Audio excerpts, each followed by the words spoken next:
Hey everybody, I'm Mike. I'm alcoholic. How's everybody doing? Good? Real good? Kind of good? Pretty good? Amazing? My sobriety date is February 1st, 2009. Primary purpose group is my home group. We meet twice a week. Thursday nights, big book study. Monday nights, 12 and 12 study. We use a study guide so we don't get to talking about the snowblower or the cat or the dog or anything like that, so we stay on focus. We'd love to have you. Let's pray.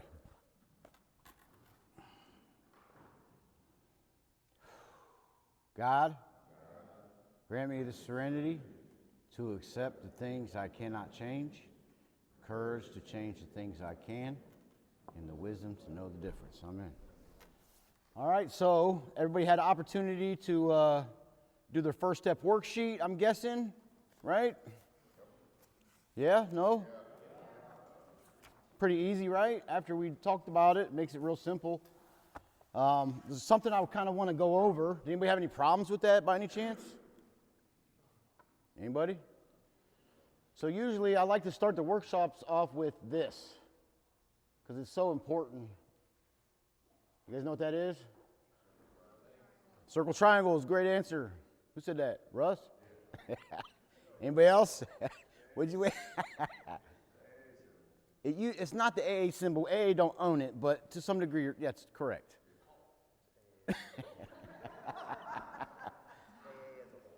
And so, yeah, so it's the AA symbol to some degree.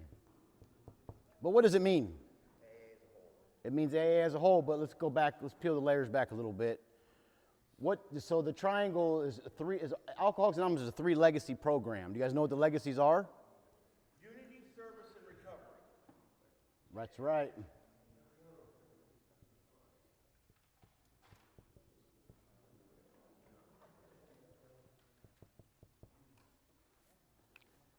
And so what's the circle around that mean?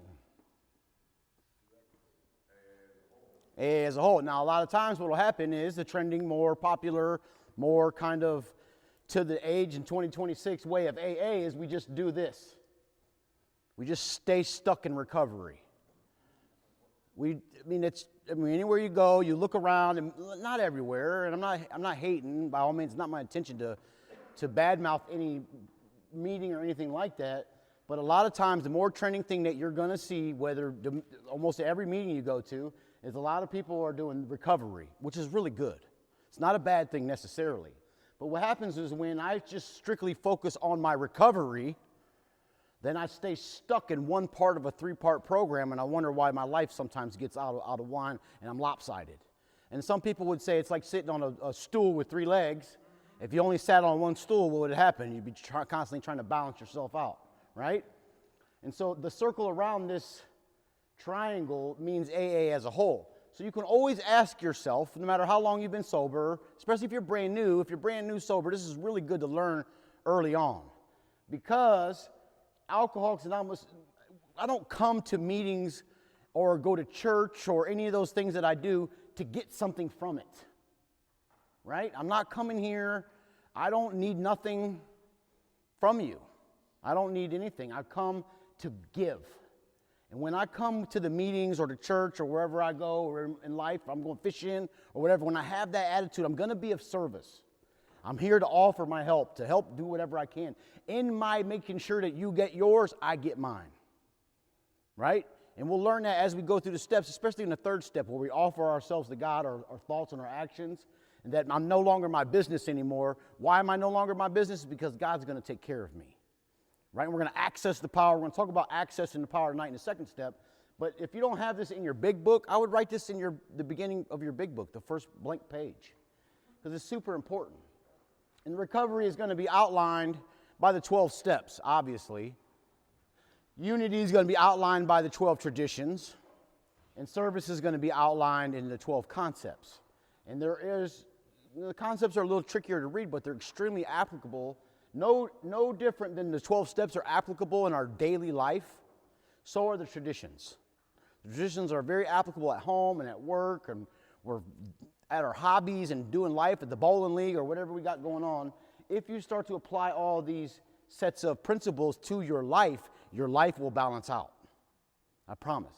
And so any given time, a lot of times what we're going to look like is our recovery will be real big and our unity and service will be small. Or we'll get all excited about service and we'll have a big service side of the triangle and then we'll have a little recovery and a little unity. Does that make sense? So the idea is to try to keep them all about the same, right? Mind, body, and spirit, right? You guys get that? And so if we are practicing all three of those, you can use it as a measuring stick. Where am I at with my unity? How am I getting along with people? How am I at my home group especially? It's all going to start a lot of times at your home group. Are you getting there early? Are you helping? Do you have a job? What is your responsibility? Is the common welfare first? Or are you worried about you? Those are very important considerations to think. What are you doing to be of service? What are you not doing to be of service? Are you being of service at all? Are you going to the meetings? A lot of times it's been said that the people who go to meetings to constantly get something from the meeting is no different than a hummingbird. Hummingbird flying to this flower, sucking up a little juice from this flower, going to the next one, sucking up a little juice, going to this one, sucking up a little juice, and it's constantly looking for something to get. And when we, especially after we've been through, most sponsors early on say you need to help as soon as you got something to offer, no matter how long you've been sober, whether it be making coffee or setting up chairs or reaching out to the new guy who's one day more sober than you. We all have something to offer. But when we switch our mindset and I come here with the intention and motivation and agenda, I'm coming here to help. No matter what happened during the day, no matter how much money I got, no matter how much money I don't got, no matter what my relationships are doing, when I come to these places and I come here and see what can I offer. Let me go see how they're doing. Let me see how they're doing. Let me find out what's going on with them. Can I make the coffee? Can I put a chair away? Can I do something? When I participate with that, and it goes against me. Mike don't want to do that. Mike is selfish and self-centered to the core. I think about me because it's my favorite topic. Average human being has 50,000 thoughts a day, right? And if you're an alcoholic, how many of those 50,000 thoughts are about yourself? Probably 60,000 of them, right? So that's kind of how we're wired in that way. We're selfish and self-centered. We're not thinking in that way. And a lot of times out on my way to the meeting or out in the truck, before I get to these places, I'll say, God, please, I just want to let me be helpful because I'll be wrapped up in life and the day or whatever's going on. God, just let me be helpful. And I'm praying that prayer and in taking the intention to pray that prayer, what I see is amazing things happen. Amazing things. People will come up to me that I barely know and say, oh, you said, can you help me with this? Or I got to talk to you about something. It's really incredible. It's a very incredible thing. The big book says, another thing, and just to kind of go with the topic tonight, is the second step, is that we're not cured of alcoholism. What we have is a daily reprieve contingent on maintenance of our spiritual condition. A lot of times what we believe is that if I have a relationship with God, everything's going to be great. And that's true to a degree. But it's not what our literature says. Our literature would say, my sobriety is contingent on the maintenance of my spiritual condition. If you maintain your spiritual condition through these principles, the relationship with God was going to come no matter what. It's obvious. So sometimes we get that backwards. Oh, my relationship with God is real good, but I ain't doing the disciplines. My relationship with God, but I ain't making this amend. My relationship with God is good, but I don't do no 10-step. I barely do. Oh, I need to work on it. Matter of fact, I don't know the difference between 10 and 11. That's a big one, right? Nightly review, morning meditation, those things that our big book offers, those are the disciplines, this fit spiritual condition. Remember it said earlier in the big book, are we willing to go to any length to stay sober? Right? Here's what we did, is what our authors are going to tell us. Here's what we did. Here's how we recovered. But by the time you get through a 4-step, if you make it through a 4-step, you're feeling good. You got the job back. You got some clean clothes on. Depending on, you got some things going on, and you're smelling good. And my buddy says, what'd he say? $5 in a gold chain. Right? I got a couple things going on. I'm feeling good about myself. And then it's, for some reason, because my alcoholism is so very powerful, I start to peter out. I settle. And I don't even know that I'm settling. Right? I don't even have any idea. My alcoholism is so very powerful, it wants to trap me there. So there's 12 steps. There's not 11 or 10. There's 12. Right? How many people are you sponsoring? Who are you helping? You see, as far as our service structure. Now, service structure gets way more than that. It's talking about general service structure, right of decisions, power of purse, There's a lot of different things, but they're extremely applicable in our daily life if we take the time to look at them. You're never going to hear about them, probably, the concepts, unless you come to like a primary purpose meeting or something like that. Traditions you'll probably barely hear about. They get skimmed over so regularly, we do our program a disservice by that. And so here a lot, we have every meeting, we have somebody discuss and introduce a tradition so that we all can start grabbing hold of what the principles of it are. Last week we talked about in our first tradition, Corey did a great job discussing our common welfare comes first. And if you guys think about like the big redwood trees, you guys know what I'm talking about? Washington State. Do you guys know that the big redwood trees can't grow by themselves? Have you ever seen a redwood tree all by itself anywhere? You know why? Because it needs the root system of the redwood trees grow together to help it support each other. So a lot of times what we do, this is what I see the most of, is I'll try to do it on my own. I'll try to be all by myself, and the winds of life will come a-blowing, relationships go to crazy, all these different things, and I can't become who God would have me to be because I'm not interconnected to the rest of the we of the program, right? Or I'm a redwood, and I'm trying to plug in the root system with cattails, right? Trying to plug my roots in with some weeds and stuff, trying to kick it and trying to feel good and trying to fit in and all these different things, and that's not who God would have you be, right? God created each and every one of us, in my belief system, is for something great. I believe it because it happened for me. And so if it happened for me, it happened for you. I guarantee it. So the idea that our common welfare comes first, that we, like the redwoods, that our roots grow and intertwangle together so that we can support each other in life and we can grow to be who we're supposed to be. You can't be a redwood if you're a redwood and you mingle your roots with cattails. It ain't going to work out very good, right? Does it make sense? And so that's to some degree our first tradition. And we got Steve, who's going to talk about our second tradition tonight. But any questions with this stuff that we talked about? At all? Comments? Okay, we passed out this worksheet. It's a step 2 worksheet. This is going to be a little bit more work than your first step. This is where we access the power. Now,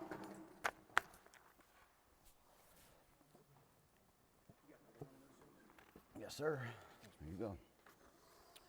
If I can look back through my sobriety, which I do, and I could think of the messed up relationships I've been in, the friendships that have failed, the financial problems I've had, the crazy things I've entangled myself to in my sobriety, I can always root back to my second step, almost invariably. And then the reason because is the first step when we talked about our life has become unmanageable. And we talked about that, what unmanageability is, right? It's a spiritual malady. Everybody remember? Everybody? No? Yes? Yeah? The unmanageability of alcoholism is not my outside circumstances, although I want to believe it is, right? And so when I get empty on the inside because I'm not doing the program, the simple program they give me to do, what will happen is I'll form emptiness inside of me, and subconsciously what will happen is I will look with my own self and I will try to manage my life, because what I'm really trying to do is fill the emptiness. I'll look to her, and I'll look to my wife, and I'll look to my hobbies, and I'll look to money, and I'll look to my friends, and I'll look at all these things, and what I'm trying to do is I'm putting too much pressure on them because they're not equipped to fill the spiritual malady, right? And to some degree, it's very selfish for me to do that, but that's how I manage. And so if I take the things in my life that are unmanageable, and what I'm supposed to do with those is apply them to my second step, right? My marriage is unmanageable, my finances are unmanageable, blah, blah, blah, blah. And invariably what we find is that although the chapter is called We Agnostics, and no matter how much you believe or what church you belong to or how much meetings you go to, those are the areas in our life where we have become absolutely agnostic. Does that make sense? Everybody with me? Everybody understand that? It's deep, it's kind of deep. When I start to try to wrest, Big Book would say, wrest satisfaction out of this life if I only manage well. You guys know that? I believe, we all believe, to some degree, that I can wrestle, with this long form of rest, satisfaction out of this life if I only manage well. Some people are good at managing for a while. They'll get the house and the cars and the relationships and they'll make the money and they'll have all that and they'll be dying on the inside. dying on the inside.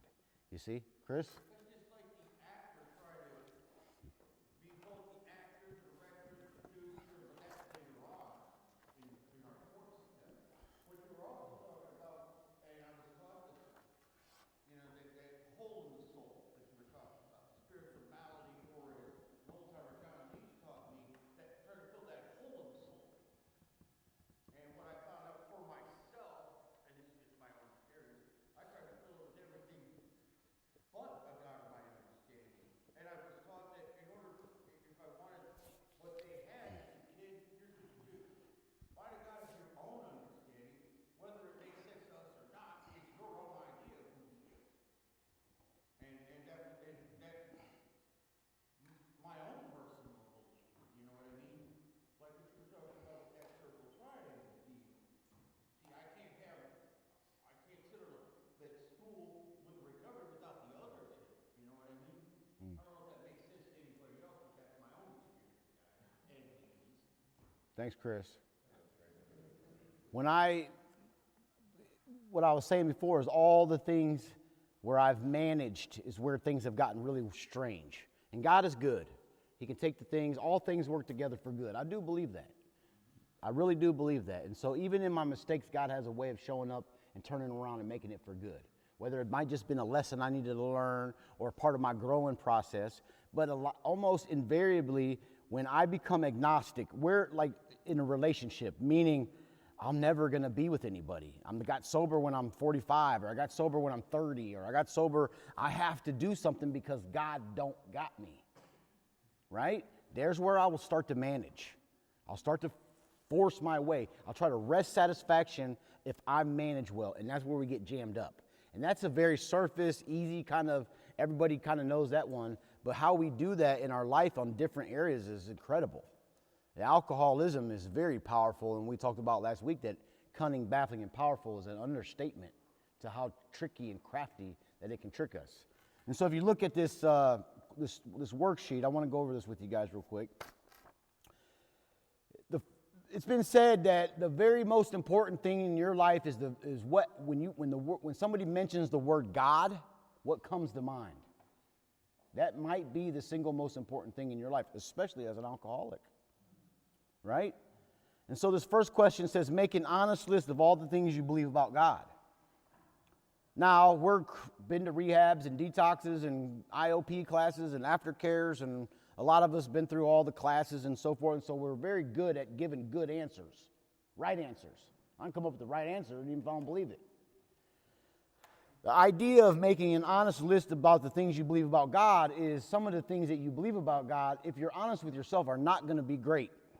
Some of the things you believe about God are going to be bad.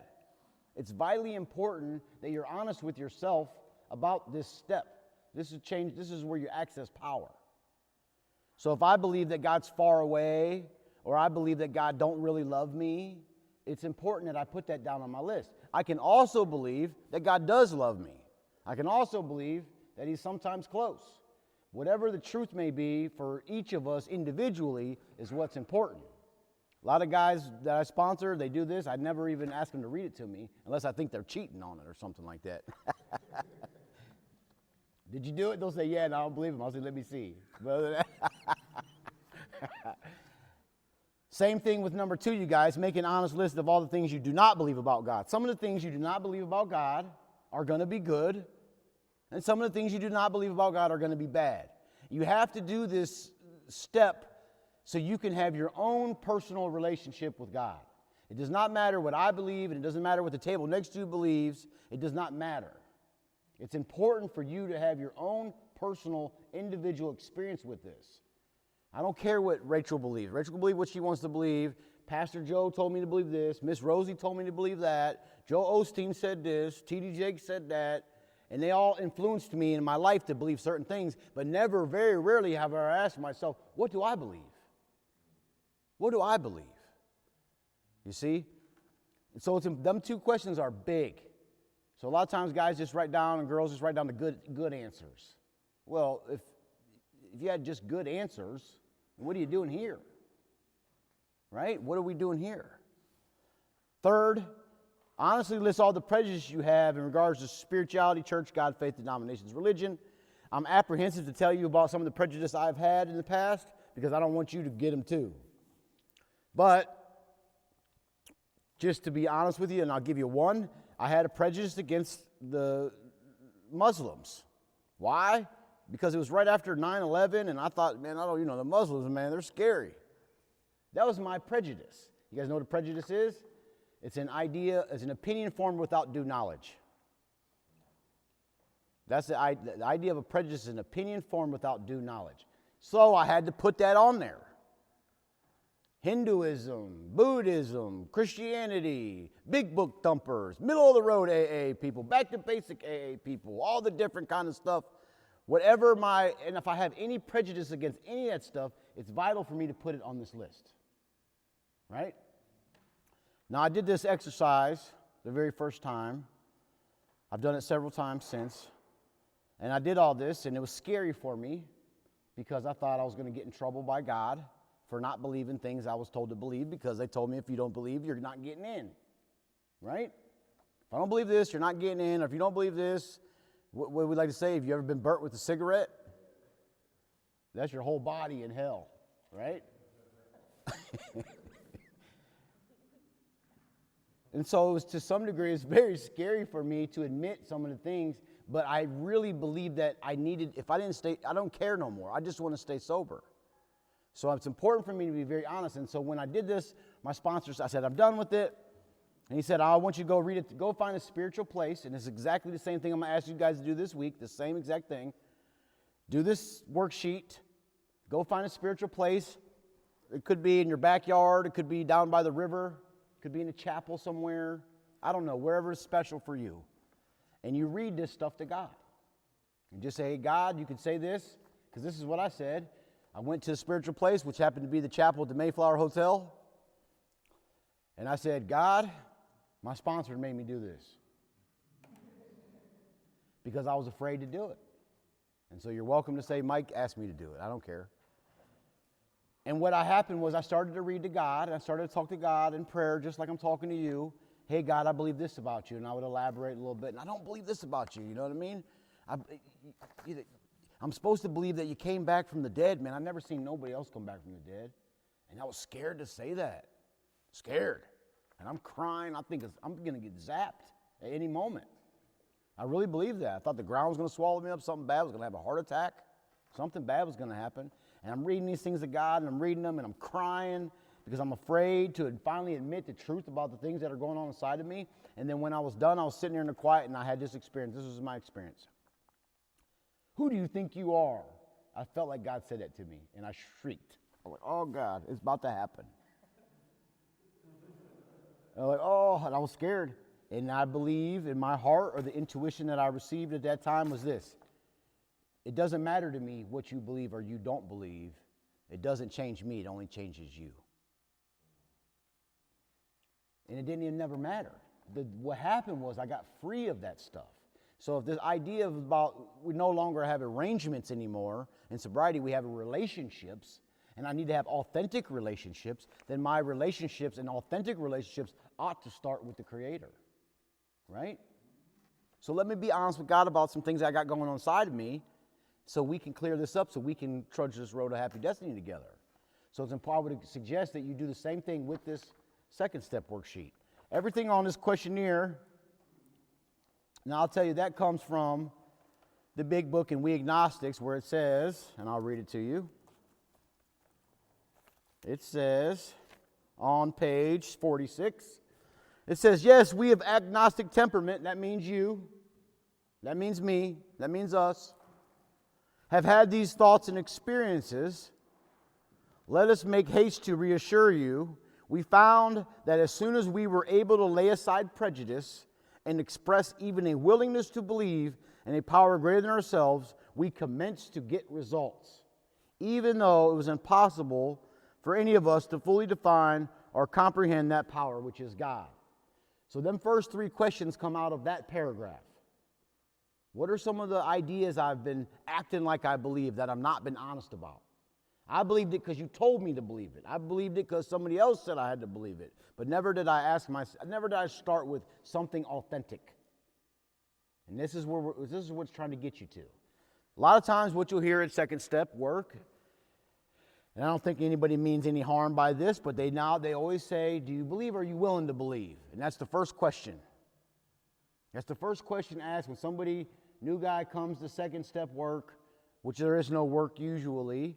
What they'll ask the new guy is, are you willing to believe? And the new guy will say, yeah, just like I said, yeah. Right? I'll admit anything if it serves me well, or if I'm thinking I'm giving you the right answer.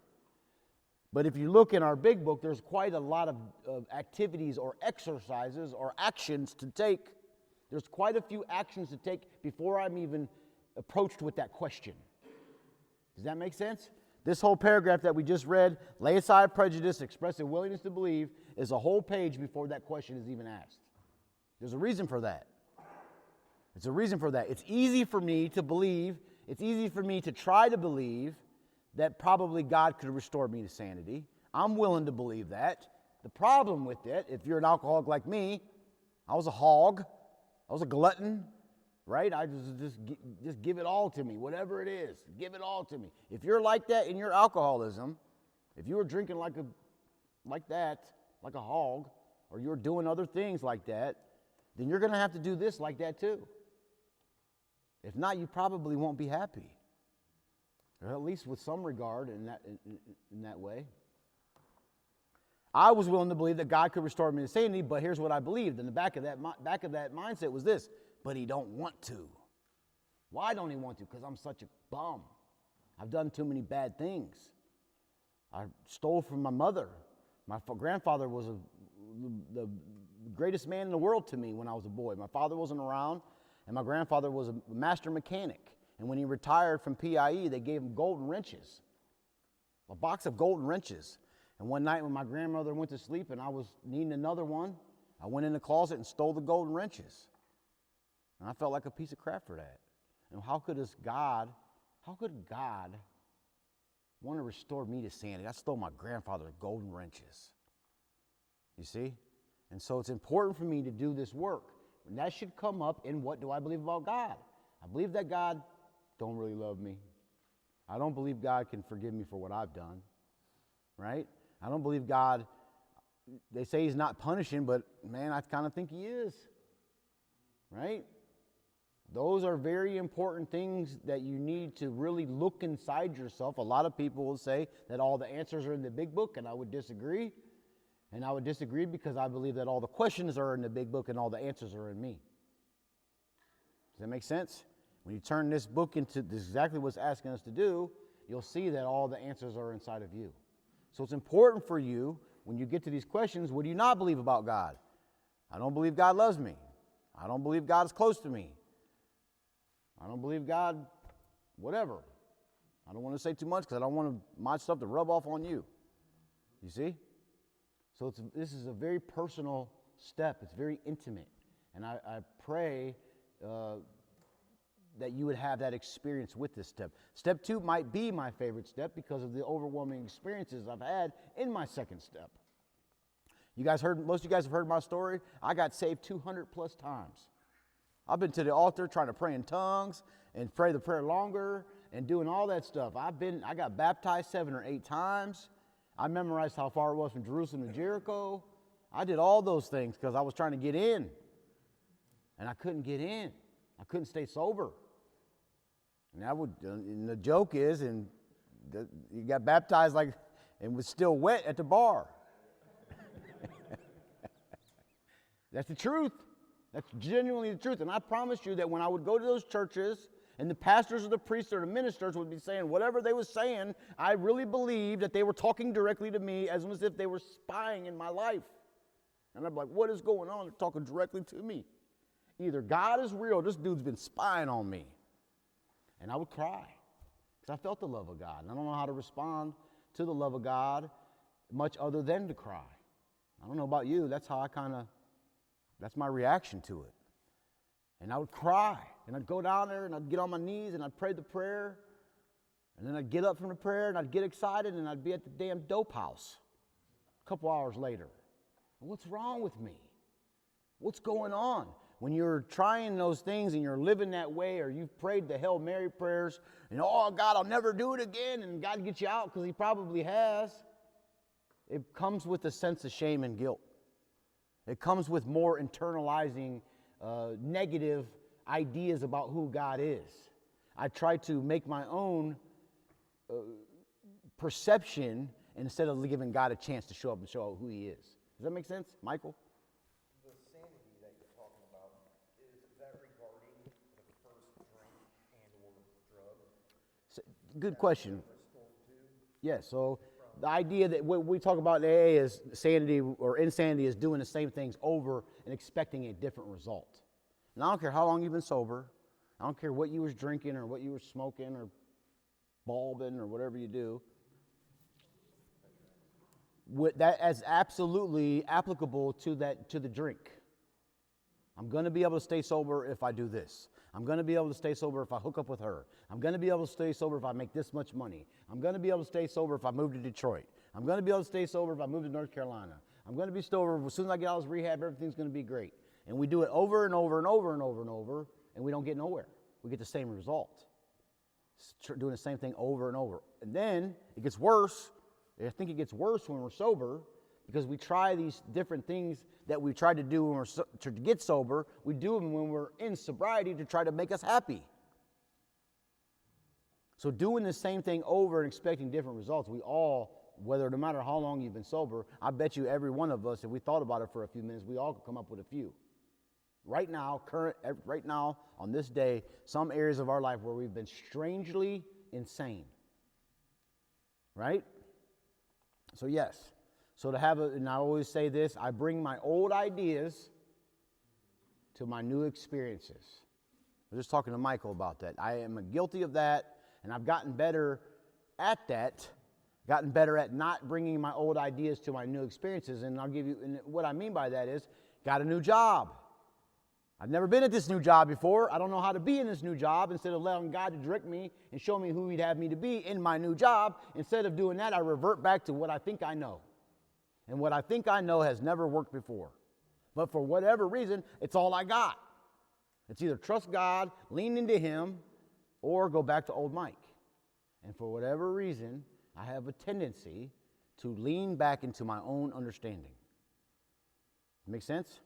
So I feel like that's kind of like, I don't know, maybe some will agree and don't, but like coming in, like that's hard to do, right? To just give myself completely to a God that I don't really have much experience with, and or don't know if I even really trust. Yeah. You know what I'm saying? So that's kind of a difficult. Well, that's a good conversation, especially for being at the second step. No matter whatever length you're sober, we're all on the journey. And I don't know that we all have different things to learn. We all have different experiences to experience. And it seems to me that in my experience in sponsoring people and being sponsored and seeing other people come and go, that it's a process, right? And sometimes quickly, sometimes slowly. There's a spiritual experience at the big book. Sometimes God comes quick to some people. And I don't care if He comes in a burning bush or it don't matter to me. You're still going to have a process of leaning and trusting and relying upon God. But I'm better at it when I stay in this program. As soon as I get away from my 11th step, as soon as I get away from my 10th step, as soon as I get away from being honest about some things in my life, I tend to drift back into my way. And when I start managing these different areas of my life is when I get trouble. I'll still face the obstacles, but I could do it with a little bit of grace and dignity and a little bit of power if I'm tapped into God in these areas of my life. Does that make sense? Yeah, I got one more thing for you. Okay. I'm going to ask, man, because I really want to know. Right? Good. So, is prejudice a form of resentment? Like, you know what I mean? Like, does that make sense? Like, I know it's a preconceived notion, these things that I've created, but would you think that it's maybe also slightly like a resentment or like some kind of like anger towards that? Or It could be.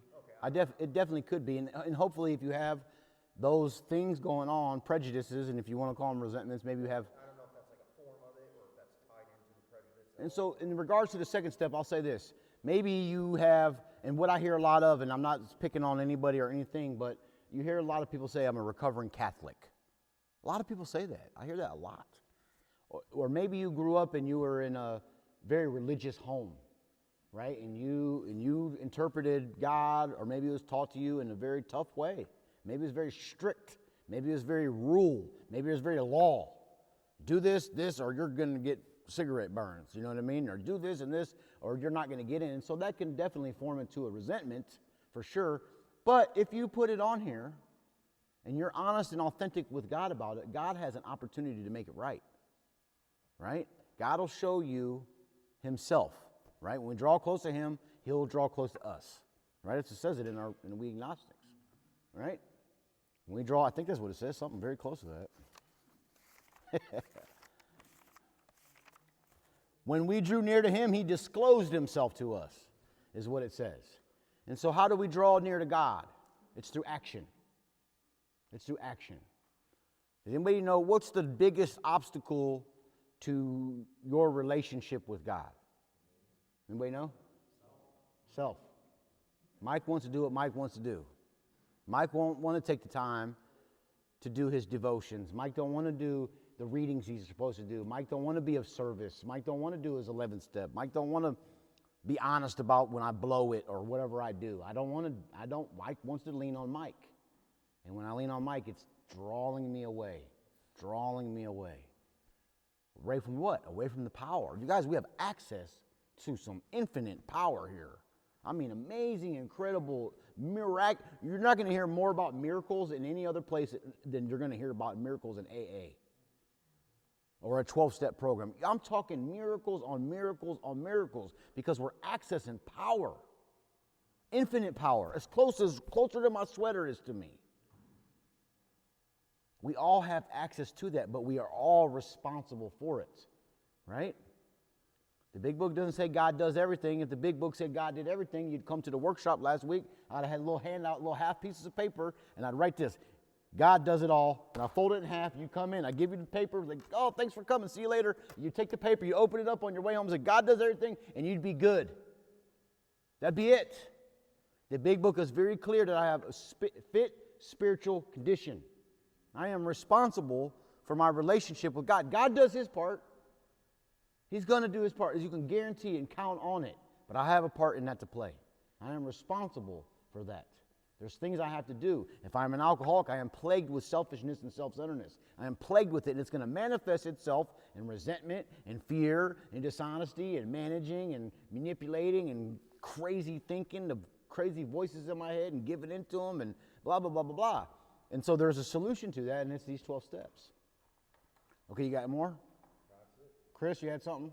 I can relate to what Mike was talking about because I too was going through that myself going through step 2. I had made the assumption that God was punishing and I was going to hell, but then when the old timers sat me down and took the time to explain to me that they asked me to find my own idea, and about 4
Thanks, Chris.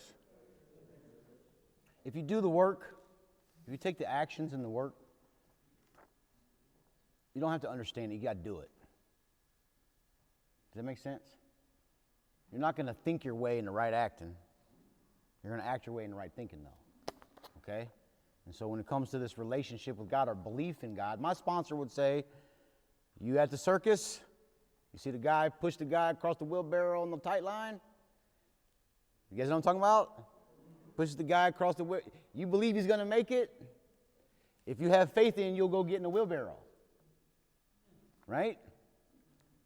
It's a little bit different. And so the next question is number 4. Write down your own definitions of A through R. Don't look them up. Just write down your own definition of those. These are those 18 spiritual terms that are capitalized in we agnostics. Number 5. You guys get that? Everybody understand that? Just write down your own definition. Don't have to be elaborate. Just whatever. Just do it. The reason we do that is because on page 47 it says, when therefore we speak to you of God, we mean your own conception of God. This applies to other spiritual expressions which you find in this book. That's what these are. Do not let any prejudice you may have against spiritual terms deter you from honestly asking yourself what they mean to you. That's why we're doing this exercise. Write down your own definitions. Number 5. Write down the opposites of the 9 bedevilments on page 52. If you go to page 52, if you don't know what those are, they're right in the middle of the page, and it says we're having trouble with personal relationships. We couldn't control our emotional natures. We were a prey to misery and depression. We couldn't make a living. We had a feeling of uselessness. We were full of fear. We were unhappy. We couldn't seem to be a real help to other people. Those bedevilments are in large the definition or the articulation of spirituality. Does that make sense? So it's asking you to write down your opposite of those. So if you're having problems with personal relationships, what is the opposite? Anybody? What'd you say? Having some good relationships. Have some healthy ones. Rachel? But I did want to, a lot of people, especially not doing this before, they will only find hate. Oh, yeah. Bedevilments, misery, and depression are 2 separate bedevilments. So don't do them as one. That's 2 separate ones. Misery and depression are each their own. It's not one. You guys get that? So there are 9. Yes, if you're having problems with personal relationships, it don't matter. Write down the opposite of it. I have good relationships, healthy relationships, loyal relationships, good, authentic relationships. Write it down. Number 6. This is the good one. A lot of times this one gets overlooked. Are you willing to regard yourself as an intelligent agent? Are you? Maybe not. I don't know. But you should. Are you willing to regard yourself as an intelligent agent? Are you willing to regard yourself as a spearhead of God's ever-advancing creation? If you're alive and you're here today, then it means God has hope for you. That means God still has a plan for you, has purpose for you. I really believe that with all my heart. I wouldn't say that. And so do you want to settle? Do you want to settle for just whatever? Or are you willing to regard yourself as an intelligent agent, a spearhead of God's ever-advancing creation? Do you believe that you can help when no one else can? Or do you think everybody else has to do all the work because you can't help? Last one, number 7. This is finally after you've done all that work and you've taken all those actions, then you get to the question, the second step question, which is, do you now believe, or are you willing to believe that there is a power greater than yourself? It's quite the contrast to do the work that's suggested before that question. The question hits a little bit different. Does that make sense? The question becomes a little bit more meaningful. It becomes a little bit more wholesome. It becomes a little bit more authentic. Am I now willing to believe? After I read my things I believe to God, what I don't believe, I admitted my prejudices to God. I wrote down my definitions. I did the opposite of bedevilments. I've done this work. I've taken action. I'm taking action towards God, whether I know it or not. I'm taking action towards God. It becomes a little bit more clear when I'm faced with that question or that consideration. Do I now believe, or am I even willing to believe? And I heard a guy last night, we were at a different kind of a 12-step program, says, I don't know if I believe or not. And I wanted to say something, but I didn't want to crosstalk. And we learned this in A. It doesn't matter. Are you willing to believe? And this, the longer you're sober, the steps seem to fall off. The numbers of the steps fall off. Right? You guys get that? You should do them in order, obviously. I would not suggest you don't. But this second step and this application of these principles, asking myself, am I willing? What are some prejudices I have? Can God be bigger than he already is in my life? So forth and so on. I can bring that principle or those considerations to any area of my life. I'm certain that if you're sober, you're going to face things in life where you're going to come to these places where you think that God don't got you. I guarantee it. I guarantee it. It's a great opportunity to express some willingness to believe. It's a great opportunity to say, God, I need you to be bigger. I'm willing to believe more. I'm willing to. If you have a problem that is bigger than God, you are screwed. I mean that. If you have a problem or a relationship or finances or whatever, if you have a problem that's bigger than God, you are screwed. God's got to be bigger. And the good news is he is. The good news about God is he can be as big as you want him to be. You're not going to change God. All you're going to change is you with your limited or finite beliefs. Does that make sense? So Mark Houston, one of my heroes in AA, would say this. This is my famous, I love this. If you take a thimble to the ocean, you guys know what a thimble is, right? And you go to get a thimble worth of water, that's all you'll get, a thimble worth. Why would you go to the ocean, which is an infinite amount of water, with a stupid thimble? That's dumb, right? But ain't that what we do? Sometimes we're apprehensive, and sometimes we don't want to let go of our old ways yet. And so I just go get a little bit of God when I can have a lot of God. It's infinite, as much as more than I could ever carry in a lifetime. If you take a thimble to the ocean, you'll get a thimble worth of God. How much God do you want? That's how he would say it. God could always be more, and he's always bigger. And I'm so grateful that we get to go through these workshops where we get to look at these things, because at 17 years sober, I promise you that God's gotten bigger and bigger and bigger and bigger and bigger in my life.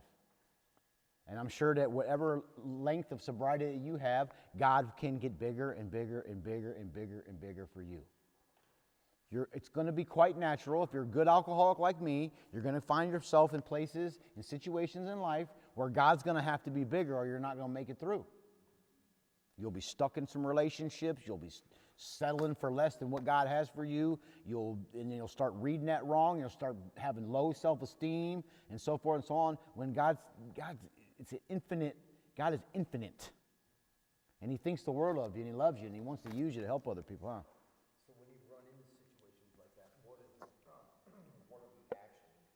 Like what actions would you take in order to try to get that corrected? Like what does that look like? You know what I mean? Because I've been through steps, and I'm ultimately trying to manage, my money, and I've been, battling with the management position of trying to manage my job, my money, and it's not treating me very well. I was talking to a guy on the way to the meeting today, and this is what comes to my mind when you say that. And he had a job offer out of state, and he's new sober. And I just said, it sounds pretty risky to me. There's probably a job you can find around here so you can stay tapped into your sobriety. What I've seen in my sobriety and sponsoring other people is when I put my sobriety first. When my sobriety means more to me than how much money I have, when my sobriety to me means more to me than who I'm with in a relationship, when my sobriety has meant more to me, and in my experience in life, because it's actually been this way, my sobriety had to mean more. And I got custody. Most of you guys have heard my story of my little girl when she was 5. And she was abandoned by her mother, literally. And I haven't been around, and now I've got full custody of my little girl. And in that situation, as protective as a father, sober father would be, I was. But my sobriety, I needed to practice on a daily basis of keeping my sobriety more important than her. Was that easy? No. Did I do it? Yes. I made it through. I did it every day. My sobriety, what I'm saying when I say my sobriety is this work. I'm putting this work before if I don't have no money, I'm going to stay sober. If she leaves, I'm going to stay sober. If she stays, I'm going to stay sober. If I go broke, I'll be sober. If I get a bunch of money, I'll be sober. If I lose a car, if I wreck the car, I'm going to stay sober. Why? Because my sobriety is more important to me than all those attachments. Does that make sense? How did you get to that place, though? Because a lot of times you're in that rut, and you're like, fuck, you know what I mean? I know I am. I got to that place through my first step. Does that make sense? So, yeah, I guess, so the application would be essentially going back and then just, what, like praying and trying to, like, is it prayer? Like, what are like, So there's been situations like in relationships, I've been in a couple of really bad relationships in sobriety where I just wanted to be in a relationship so bad. I needed somebody. I had a little girl. My alcoholism would lie to me and say, you got to find her a mom. You know what I mean? I don't know about breadths and braids and all that. And a little girl, I was just out of my element for sure. But God called me to it. And because he called me to it and he placed it before me, he took care of everything I needed to be a father to that little girl. Although I got very agnostic there and said, I need a woman to help me. And when, in that belief, because really I just wanted to be with somebody. It's just how alcoholism lied to me in that deal. And so when them things went all crazy, because they did, they were very unhealthy relationships. My sobriety, even as bad as those relationships got and as powerful as the attachment was to them, the power of the dependency I placed upon those ladies was very powerful, but my sobriety was always first. So I just want to add real quick to kind of try to answer that question as best I can. Just in my own experience, what I'm doing right here, right now is enough. It's only half today, right? So it's going to take me 5 years to get 5 years of sobriety, or 10 years to get 10 years of sobriety. If I have what Mike has right now, or what Bob Darrell has, or some of these other people that's sober forever, I probably wouldn't know what to do. Yeah. Probably be too much for me. So in theory, I can get it. I understand it. You know, and it's like taking a second step. I can hear people tell me their experiences about taking the second step, or let's say some of the guys I sponsor, I try to explain it to them as best I can, which is pointless. Because they're going to have to experience it. Mm. You see what I mean? So like when we sit in meetings and I hear people talk about their concept of God and this, that, and the other, and it's like, that's great. Okay? Now I gotta go experience it. Can't feed all of them. Mm. so when they experience and they run into the issue of whatever they've now experienced, what do you suggest to them to do? At that point you'll be right here, right now. Or you'll be in a meeting somewhere, or you'll be on the phone with your sponsor if we continue to pursue God and make that, like Mike said, my number one priority is stay sober, GD, blah, blah, blah, blah, blah. But you'll be in the right place at the right time. We just gotta trust God in that. Now, if I'm flailing in the wind and I'm trying to manage myself, which, I'm pretty good at that. I'm pretty good at burning my life to the ground, too. But at the end of the day, if I'm doing all this and I'm too far disconnected from the rules of Alcoholics Anonymous, my sponsor, God, then yeah, I'm screwed. There's no doubt about it. My experience abundantly confirms that. Yeah. I think yours does, too. So we just keep trudging that road. Remember you just said that. Trudge the road to have destiny, right? So I can't have it all in a day, man. I'll blow my brains out trying to think. I need to be where he's at. Yeah. I really will. I agree. It's experience. This is a program of experience. Earlier, when I first got sober, there'd be a lot of people that said, you don't even share at the meeting. You got nothing to say. And they'd say, you only have one thing to share is your experience, strength, and hope. And experience being the first thing. But that was also the law. If you have experience with something, then you should share it. It's the law that you share it. If you don't have experience with it, it's the law that you don't. Does that make sense? So this is a program of experience, and I absolutely agree with Aaron that sometimes we have to learn things. Some people grab a hold of things really quickly, where somebody would grab a hold of something very quickly, or I might have a very difficult time with it. In some areas of my life, I'm grabbing a hold very quickly. I'm able to let go and surrender, and they might be struggling with it. And so that's why we need each other. Make sense? Okay, Chris, real quick, okay? Well, you know, it also says in our big book that you can't.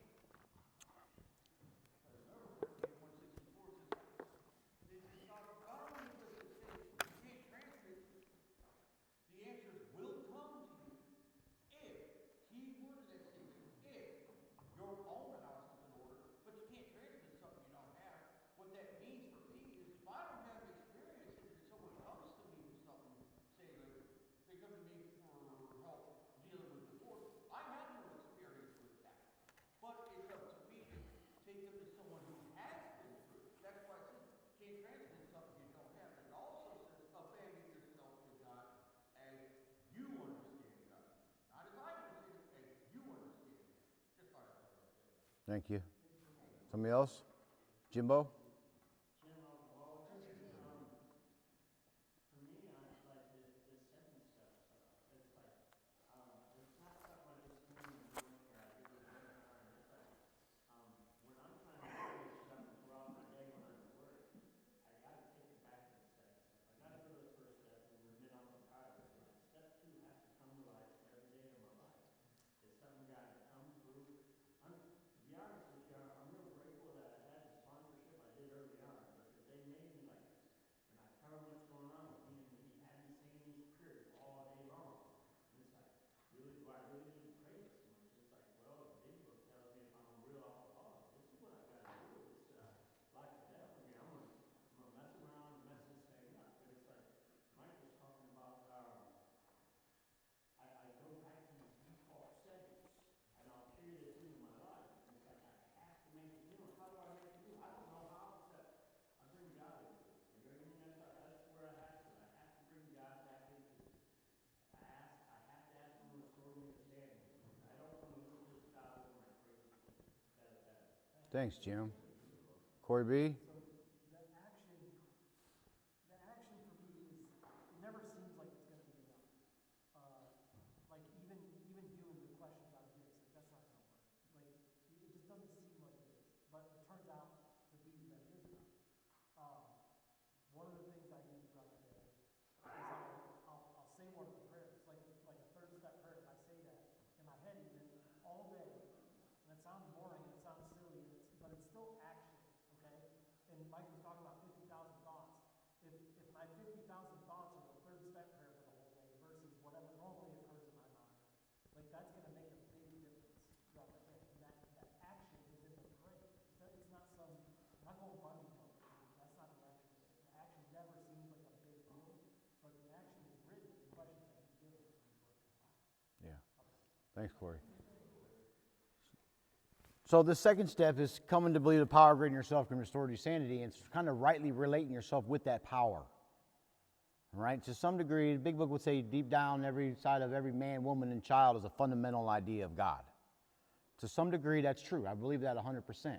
And so if I'm coming to believe in the power greater than myself, unless you've never heard nothing of God, deep in your heart, if you were to ask yourself, what would God have me do? There's some answer there.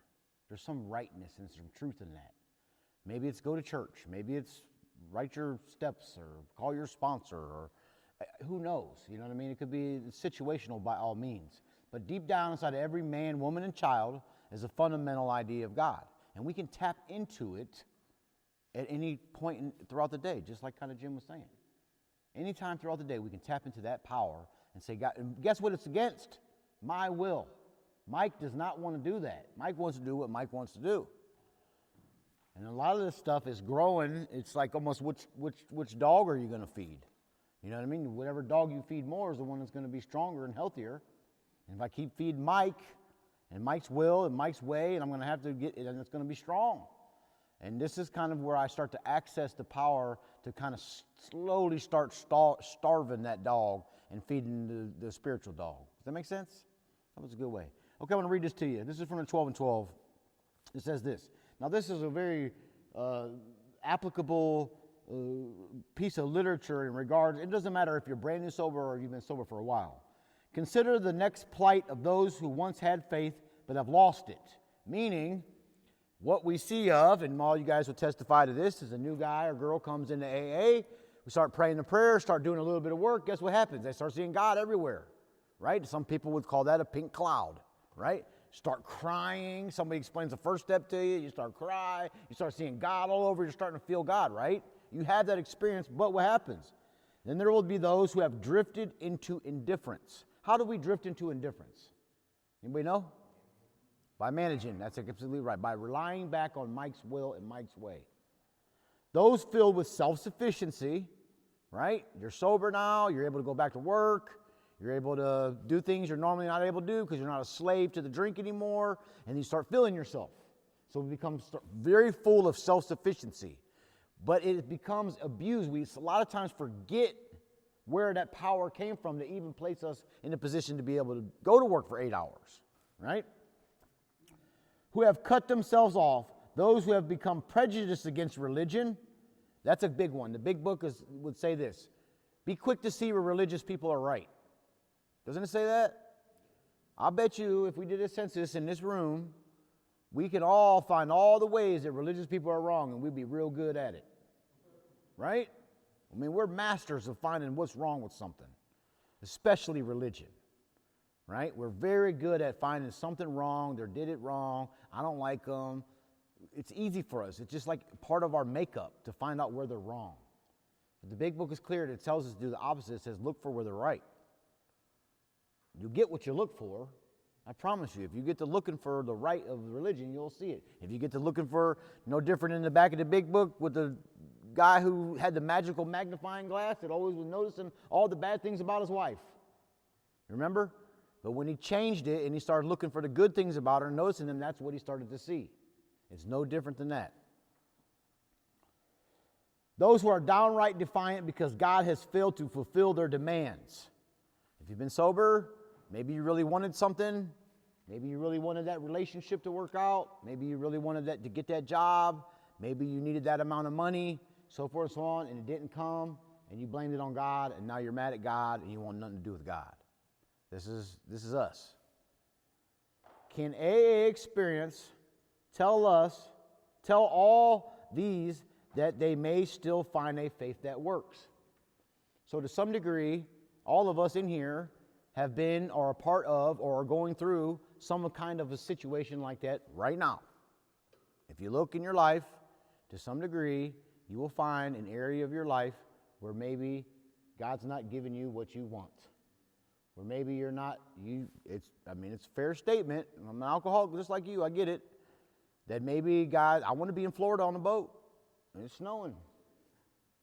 Right? I really do. And there's different things I can think of in my life where I think that maybe would give my alcoholism opportunity to convince me that God don't love me.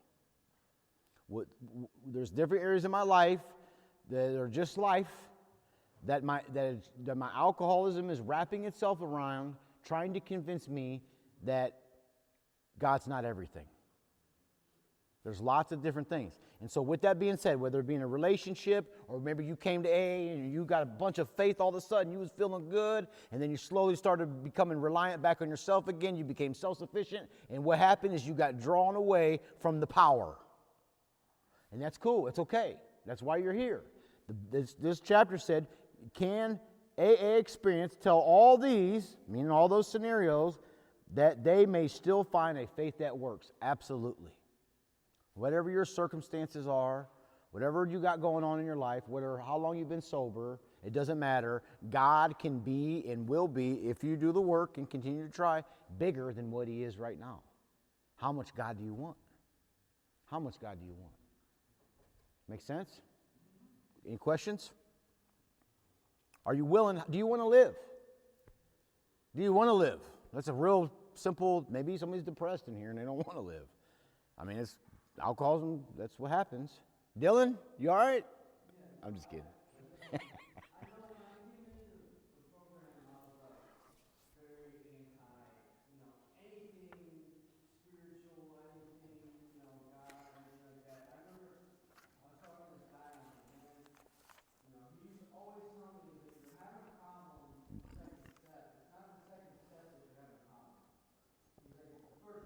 Mm. You don't really understand how bad your life is on the line.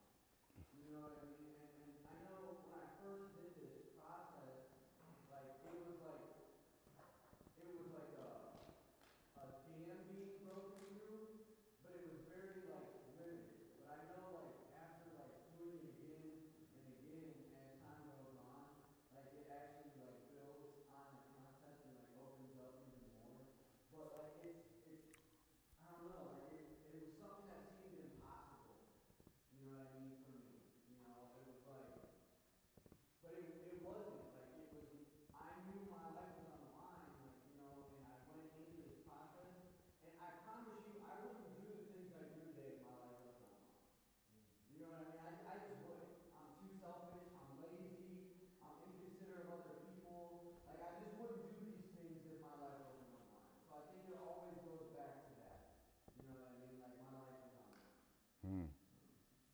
Thanks, Dylan.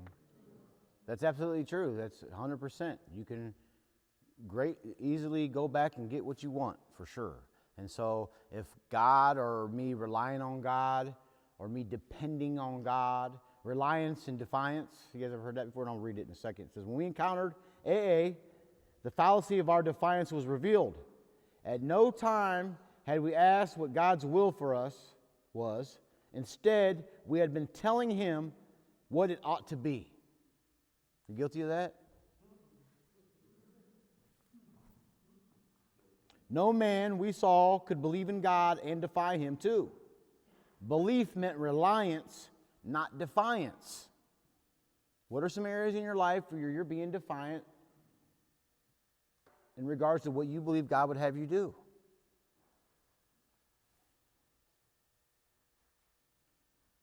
In AA, we saw the fruits of this belief, men and women spared from alcohol's final catastrophe. We saw them meet and transcend their other pains and trials. We saw them calmly accept impossible situations, seeking neither to run nor to recriminate.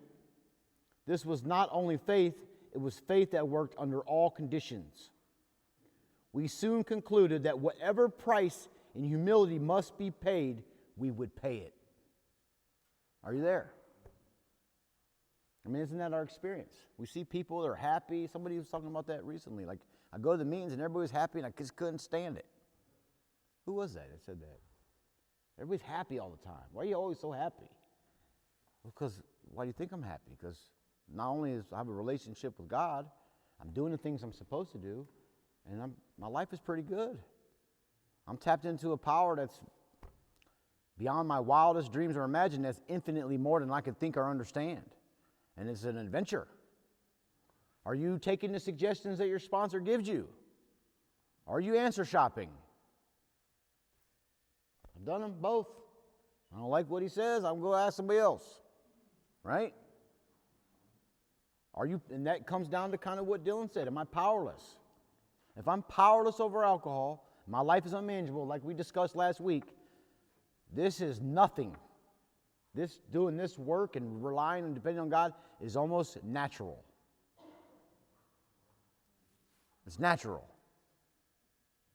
If I'm not powerless, when my sponsor tells me to do something, I ain't going to do it because I'm not powerless. When the people who love me give me suggestions and so forth and so on, I will disregard them. Why? There's only one reason I will. It's because my alcoholism has talked me into believing I don't need to. And the only reason I don't need to is for one reason and one reason only, and that's because I've got the power back somehow. And however you got the power back, let me in on it. I want to get some back too. I haven't found it yet or found a way to do it. I've got some power. I believe I got some power today, but it's not mine. I really do. I really believe that God loans me some power to get through the day, to get through life, to get through marriage and kids and grandkids and what's for dinner. That's a tough one a lot of times every day. Right? I really do believe that. And the longer that I'm sober, and there's been areas in my life where I promise you that I've become agnostic and didn't listen and take suggestions, and I paid for it. And the longer that I'm sober, kind of like Aaron was talking about earlier, through experience, I've learned to just submit. More and more, I learned to just submit. Submit to the process. Any questions? So if you ask yourself, and this is about the end of the workshop almost here, ask yourself this question. I want you to add it to your worksheet, matter of fact. What are 5 things that you're unwilling to give up for a better relationship with God? You get that question? What are 5 things that you're unwilling to give up for a better relationship with God? So, I don't care what you think the answer is to that. I want you to look in your last 2 weeks of life. And from this day or from whenever you get to this question, I want you to go back 2 weeks. In the last 2 weeks of when you answer this question, what are 5 things that you've been unwilling to give up for a better relationship with God? I don't know what it would be. For you, it would be just something different from me. Maybe it's time. Maybe it's Facebook. Maybe it's sex. Maybe it's a relationship. Maybe it's a hobby. I don't know. It'll be different for everybody. But don't just think of the right answer. Use your experience. In the last 2 weeks of your life, what is your experience? What are 5 things in the last 2 weeks of my life that I've been unwilling to give up for a better relationship with God? Just knowing it is half the battle, but we don't got no power. You see? We don't got no power. God's got the power. And so knowing it's one thing, just being aware of it's half the battle, and tapping into the power through this work, hopefully God will change that for us. Does that make sense? Because God can. What's the big book say? God could and would if what? Are you seeking? Are you seeking? Are you seeking God? One of the big deals for me in the second step was this idea, and it talks about this in the 12 and 12, is that I've always prayed to God for what I wanted and what I thought to be right and so forth and so on. It's not until Alcoholics Anonymous was I able to say, in light of circumstances that I really had an attachment to, was I able to pray the prayer, God, your will, not mine, be done. God, your will, not mine, be done. I want what I want, when I want it, and how I want it. And if you're faced with a real tough dependency, if you're faced with a real tough attachment in your life, something that you've been using in your life to fill the emptiness, it's going to be extremely difficult for you to pray that prayer in regards to that area of your life.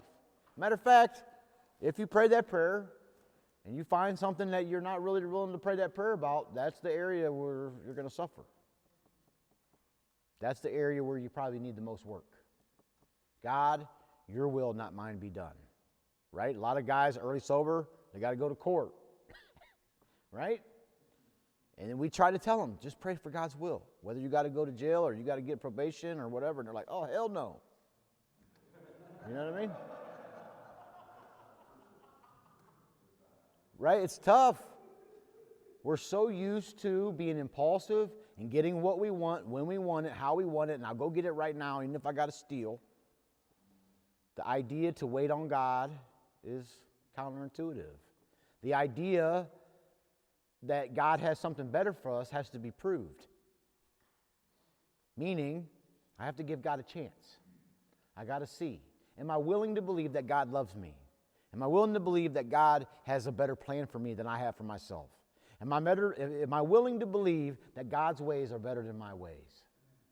In all these tricky circumstances, in relationships and finances, and all these different areas, especially when it comes to my thinking. How much do you rely on your thinking? How much? It's probably a lot. How much do we rely on our thinking? What's the big book say? We turn our thoughts to someone we can help, right? In 10th step. Most of you guys have been through the steps already. How many times have you prayed that prayer? God, help me turn my thoughts to someone I can help.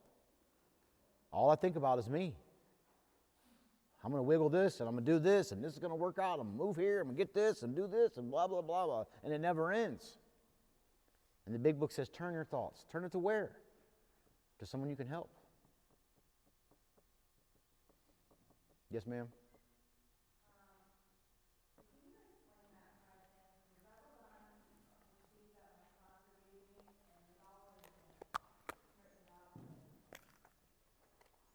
Explain the 5 things?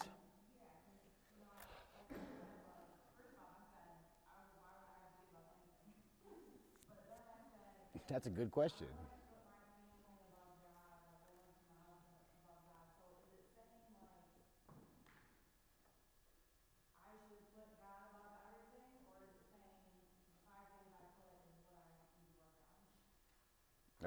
That's a good question. Why should I have to give up anything, damn it? I understand what you're saying.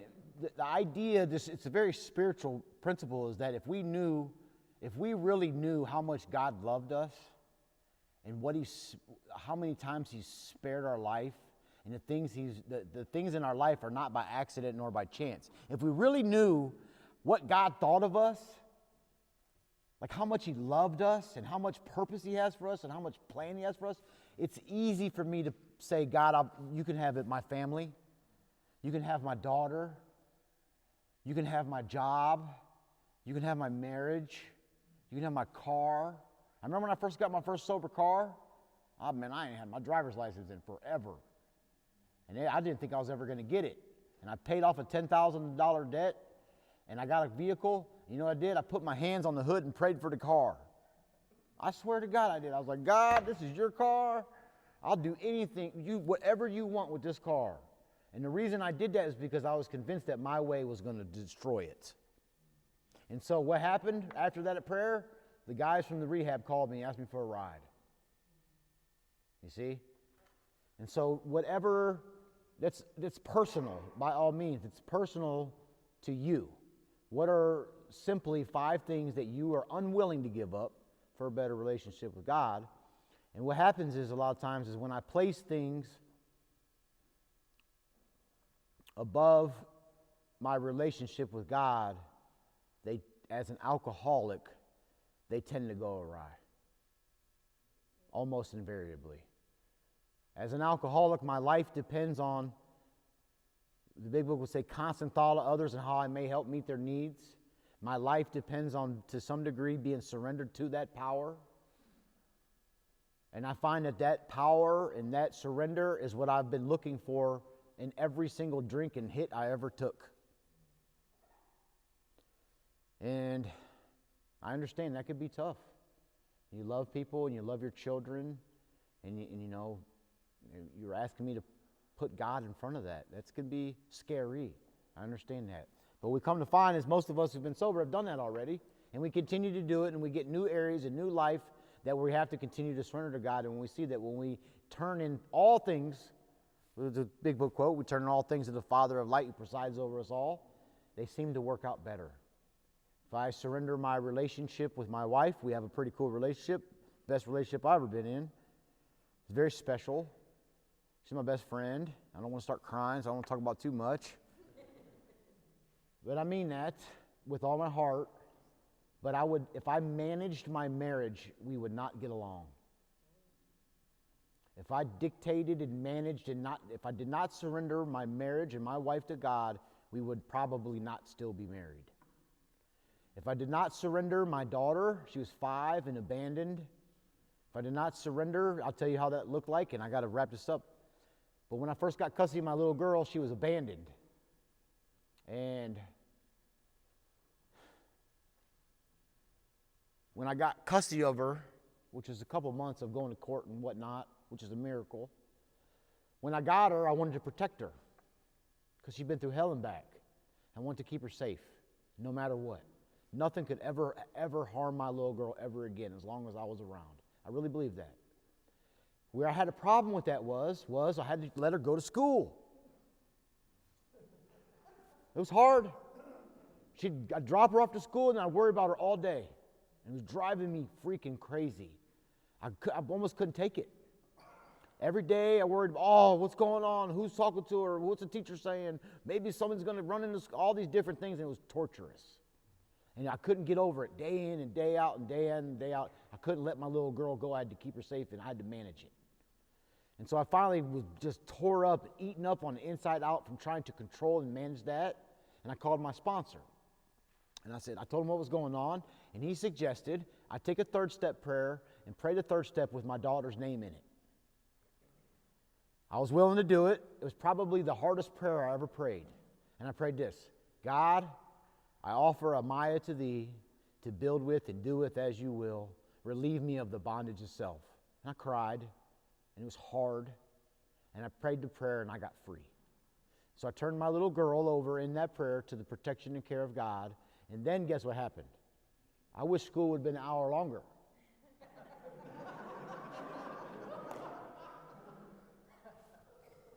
I mean it. I signed her up for the Good News Club and everything. I still love my little girl as much as I did before, but I didn't have to be in control of it. Does that make sense? I hope that helps you. Any other questions before we go? Okay, we're going to wrap it up. I got Steve coming up to talk about Tradition 2.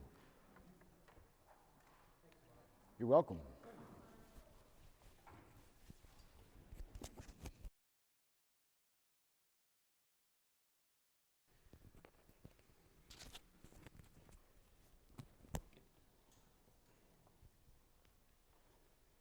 What's up? What's up? I'm Steve, and I'm an alcoholic. I want to preface this by saying I'm learning about traditions at the same rate that everybody else is. In my past sobriety, I had no idea about traditions and what they meant to me or Alcoholics Anonymous, and so I was amiss. And I eventually relapsed and came back, and so I'm learning about traditions in many of the workshops that I've been in, and understanding how they work at Alcoholics Anonymous, and just get better at it. So hopefully this is just from my experience. Like Mike talked about, our experience is very important, and so I'm going to try to explain it best I can from my own experience and what I've seen in Alcoholics Anonymous on Tradition 2. So Tradition 2, short form. For our group purpose, there is but one ultimate authority, a loving God as he may express himself in our group conscience. Our leaders are but trusted servants, they do not govern. Our long form, for our group purpose, there is but one ultimate authority, a loving God as he may express himself in our group conscience, which sounds shorter, actually. So what that means to me is that in my experience and in our home group, if you've ever been to primary purpose group on a Thursday night, it's popping. Right? You could sit back and see where the traditions are involved in our group. We have a chairperson, we have a secretary, a treasurer, we got guys who do the council, we got intergroup council guy, a guy that does Russ Grapevine, and then we got our general service representative. And so we've entrusted these people in our group to go and do these things and bring back the information to our group so that we know what's going on in the inner workings of Alcoholics Anonymous behind closed doors, right? So it's very busy. We are of service every time there's a new person and they sign the home group book. We make sure to get them busy and get them a job, right? And so I'm going to read a couple things and then I'm going to give some more experience and then we're going to wrap it up. So this is an explanation from Bill Wilson from the book The Language of the Heart. This is his experience on Tradition 2, and he wrote this in January in 1948. So it says, sooner or later, every AA comes to depend upon a power greater than himself. He finds that God of his understanding is not only a source of strength, but also a source of positive direction. So this is good that we're on step 2, and it kind of aligns with Tradition 2, right? That we're coming into this new relationship with God, and he's giving us positive direction. So it works the same way in a group of Alcoholics Anonymous. So this is good. Realizing that some fraction of that infinite resource is now available, our lives take on entirely different complexion, our experience, and new inner security together with the sense of destiny and purpose as we have ever known before. And then it goes on to say, every AA group follows this same cycle of development. We are coming to realize that each group, as well as each individual, is a special entity, not quite like any other, that though AA groups are basically of the same, each group does have its own special atmosphere, its own peculiar state of development, and we believe that every AA group has a conscience. So, I'll talk about good is the enemy of the best. So there's people that get put in these positions. They've been in this position. We usually have certain terms and certain lengths of sobriety in order to be in these positions. And then there's a spirit of rotation, right? And so this applies in our group, and we don't want somebody to keep the same ideas in said group setting or in council meetings or whatever it may be in bigger workings of Alcoholics Anonymous, and they get crusty, right? So when new people come in, we want to try to have that spirit of rotation and get new ideas so that Alcoholics Anonymous can continue to cycle and just get better and better, right? And the ultimate authority is God. So we're working for God. We are trusted servants, and we agnostics, it talks about we have a new employer, right? And so God is our employer, and he pays well, okay? So there's that. Let's see. There's a story in the 12 traditions and 12 steps and 12 traditions where it talks about Bill got talked to by some guy in the early days of Alcoholics Anonymous, and the guy wanted to pay Bill to bring talk big about Alcoholics Anonymous into hospitals and stuff like that. And he told him that this is fantastic. You're going to bring so many people to Madison Square Garden. This is going to be amazing, and we want to pay you for it. And so he went home and he told his group about it, and they were like, we don't like that, you know? And so he relied on his group, and the thought that came across his mind, though, was that he's been working hard, and I guess this is out of the Bible. I didn't put that, but it says, the laborer is worthy of his hire. And so what that means is like I said, our new employer is God. So I'm worthy of my labor and being a trusted servant to be employed by God. Not get paid for doing Alcoholics Anonymous work, not, charging people $100 a step to do step work and stuff like that. I'm not going to these places charging people to have me speak at their meeting or their treatment center or whatever it may be. That's our joke when we go to treatment centers, is that we don't get paid for this. I don't come here to get paid to tell you guys how to stay sober. I do it because the ultimate authority is God. And God pays me, and I want him to pay you as well. And that's with love, right? So that's a big deal. And so that's kind of, in a nutshell, what Tradition 2 is about. I'm going to read one more thing to you, and then I'm going to sit down. And so this is out of the Traditions. Why is this doing this?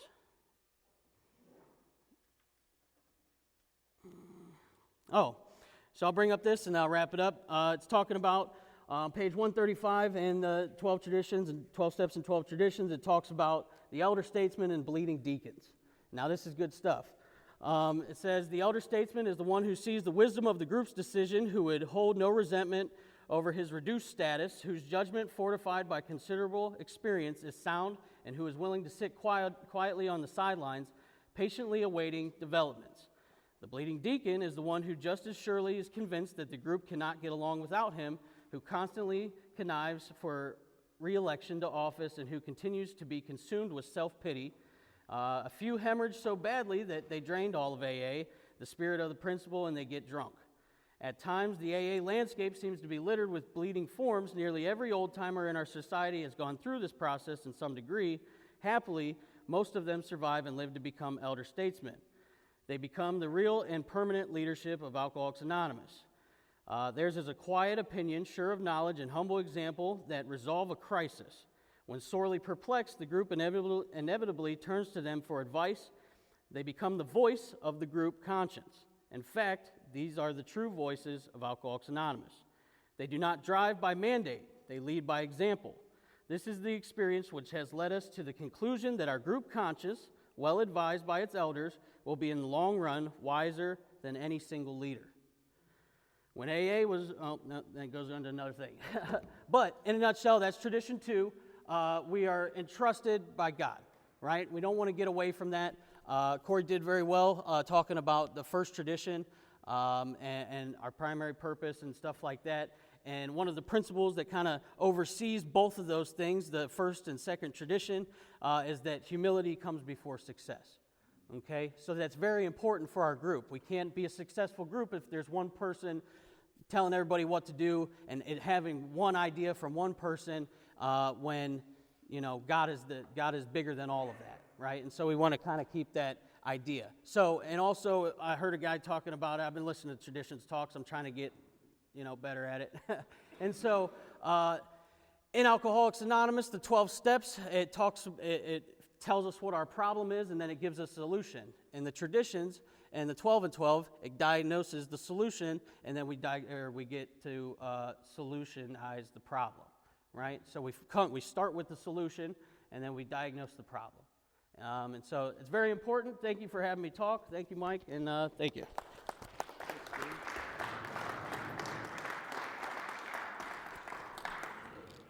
Anybody have any questions regarding Tradition 2? No authority in AA, group conscience. And so one more thing that I thought of when you asked your question, the reason why I would turn my wife and children and job over to God is because God's way is better than mine. It's just God's way is better than mine. Way better. All right, let's pray it out.